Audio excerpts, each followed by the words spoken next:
दोस्तों, एक दिन दादाजी बाजार से घर आ रहे थे। चूँकि दादाजी का जो बाजार गए थे वो बहुत ही दूर था, इसलिए उन्हें आने में काफ़ी देर हो चुकी थी। लगभग रात के 10 बज चुके थे। वो जब रास्ते से आ रहे थे तो रास्ता पूरा खाली था और गांव होने के कारण रास्ते में दूर दूर तक कोई नहीं था। तभी उन्हें एक औरत दिखी जिसके पास 2 बैग थे और जो बैठ के रो रही थी। फिर दादाजी ने उनसे पूछा, अरे क्या हुआ, यहाँ पर क्यों बैठे हो और रो क्यों रहे हो?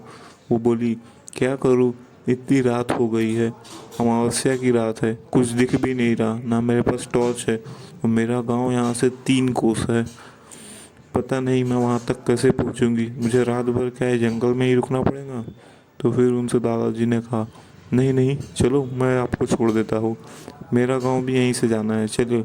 वो बोली, सोच लो, अगर मेरा एक बार सामान उठा लिया तो फिर मैं तुम्हें यहाँ से जाने नहीं दूंगी। वो बोले, हाँ ठीक है भाई चलो।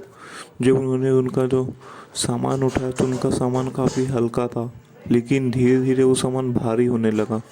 जैसे ही एक कुछ की दूरी तय हुई वैसे ही वो बोले, अरे ये आपका सामान इतना भारी कैसे हो गया, अब मुझसे उठाया नहीं जा रहा, अब मैं इसे यहीं रखता हूँ, थोड़ा आराम कर देता हूँ। वो भड़कती हुई बोली, खबरदार अगर इसे नीचे रखा तो।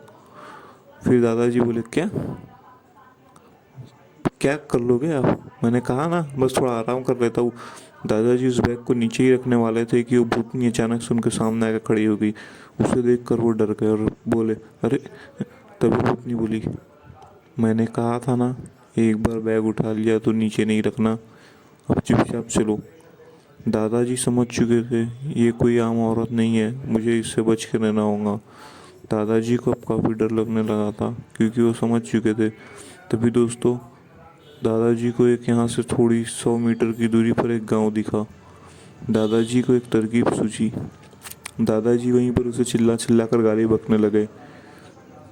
उन्होंने इतनी जम जम के गाली बकी थी और इतने जोर से बकी थी कि गांव के लोगों को आवाज़ जाने लगी और तुरंत वहाँ से गांव के लोग दौड़ कर आए और पूछे, अरे क्या हुआ भैया, आप चिल्ला क्यों रहे हो? दादाजी ने जब अपने सामान रखने को सोचा तो उन्होंने देखा उनके हाथ में कोई सामान नहीं था।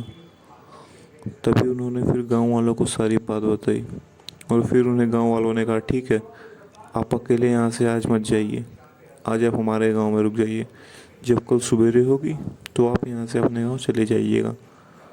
तो दोस्तों, ये थी आज की कहानी। आपको ये कहानी कैसे लगी मुझे कमेंट में ज़रूर बताएं। मिलते हैं नेक्स्ट वीडियो में, तब तक के लिए बाय।